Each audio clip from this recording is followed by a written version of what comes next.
What's up, everybody? GeauxBurns here, and I'm going to talk about LTS. That's right, we're doing a review on the Last Team Standing DLC 1.17 update. I always do this whenever new DLC comes out. I show you the content, the new vehicles, weapons, clothing, etc. And then a few days later, after playing with the new material and content, I do my review, my 2 cents, my opinion about whether or not it's a good or a bad review. Now, this is how I base it. I don't do it on a 5-star basis or a 1 to 10 basis. It's simply whether or not the new DLC adds anything to Grand Theft Auto Online.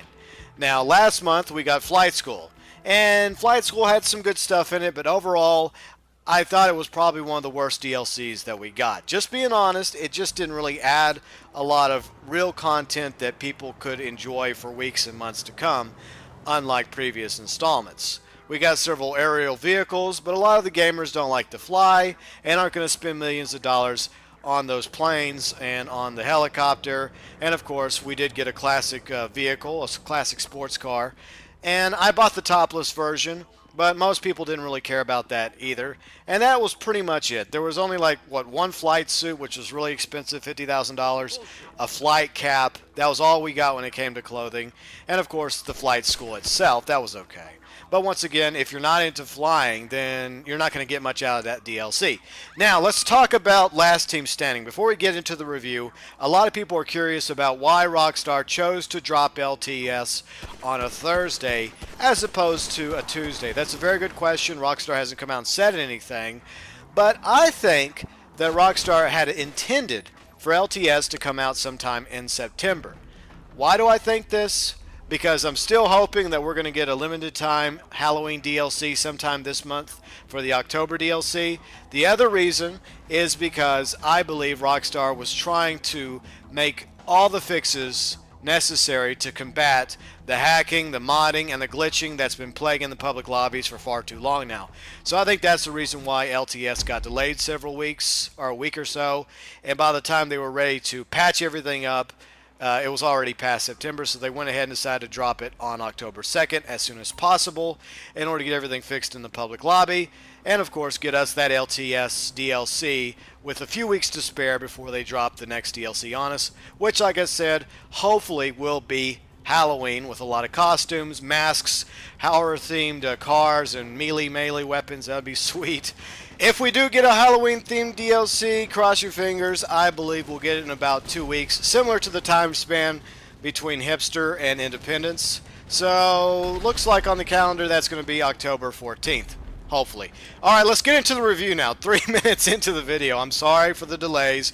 Without further ado, review time. First off, we're going to go over the pros, then the cons, then my verdict. Alright, the 10 new LTS jobs. Pro, the LTS creator, which also added rounds for both capture and LTS between 1 to 7 rounds, which is really cool. So the creator's definitely a pro.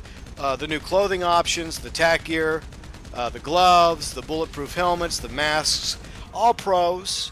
The 2 new weapons, the marksman rifle, which is my favorite of the 2 weapons. Of course, the heavy shotgun as well. Both are pros. Anytime they add new content, it's always a pro in my opinion. 4 new vehicles, including the Fur GT sports car, the Haikuchu, by Shitzu, that company, the LCC Innovation, and of course the Canis Kalahari topless. All 4 vehicles are pro, and they're going to be a con too, but we'll get to that in a moment. Next is the 20 new Flags of the World parachute bags from 20 new countries. Well, 19 new countries in 1 territory.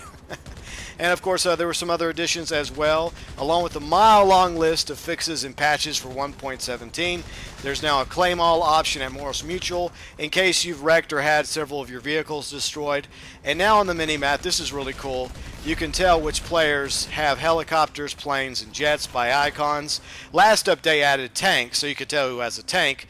Now you can tell who has all those vehicles, whether it's a tank, a helicopter, a plane, or a jet. So that is really sweet. The final pro I would like to mention is the event weekend that's still going on today, October 5th, 2014. The LTS event weekend, which is a lot of fun, earning double RP, a lot of money, and of course doing those LTS event playlists for your chance to win the coveted Manhunt mask, or the Please Stop Me mask, whatever you wish to call it. It's a really cool looking mask, and a couple of us played yesterday, and we're playing today as well. Delinquent, Ace Gamers, Hatchet, myself, and a few others.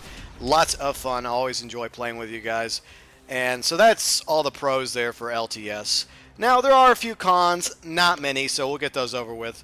The con concerning vehicles: lack of customization for the GT, the Haikuchu, and Innovation. There's not much else there when it comes to the vehicles. With the exception of the basic stuff like paint jobs, different rims, etc., there is no customization for these three vehicles, so that is a con in my opinion. Now the clothing. I like the new clothing options, even though there's not that many. There's still a few. I wish there were more color options for the tack gear. I wish there was blue, orange, red, yellow, purple, pink, etc., because a lot of crews out there don't use those colors. I mean, you can't have black as a color in the game, unfortunately, as a crew. You don't have tan and gray. I just wish there was more than just those colors that we got initially. The next con is, of course, the gloves itself. While I like having gloves, you can only use the gloves with the tactical tops, which, in my opinion, sucks. And finally, there was no new hairstyles, tattoos, facial hair, makeup, face paint, etc. Not really a big con. So overall, my opinion about this update: I think it was much better than Flight School. Of course, that's not really saying much. It doesn't take much to be better than Flight School. I would say Beach Bum is better than Flight School, sadly. Now, LTS wasn't the best DLC. I still think High Life or Hipster was probably my two favorites. Now, it's not the best, but it gave us a lot more than we were expecting from a potential LTS-themed update. Back in April, we got a capture update, but that's all we got was a capture creator. We didn't get anything else. No clothing, no weapons, no cars, nothing. But this time around, not only did we get an LTS creator, we also got all this other cool stuff as well. So yes, I think that LTS update adds something to the game and might even get more people more apt to play LTS jobs. Then again, maybe not. Let me know below what your opinion is about the last Team Standing update. Did you love it? Did you hate it? Did you think I left something out in my critique? Let me know below. And of course, hopefully, we'll still get a Halloween time-limited DLC, which would be really spooky. If you found the video informative and if you agree with my review, please hit the like button and be sure and check out my channel for daily content. I post new stuff 7 days a week. If you like what you see, hit the subscribe button because it really does help my gaming channel grow. You can like me on Facebook, follow me on Twitter as well, Twitter, Twatter, whatever you want to call it. Linked in the description section. Have a great weekend, and as always, thanks for watching.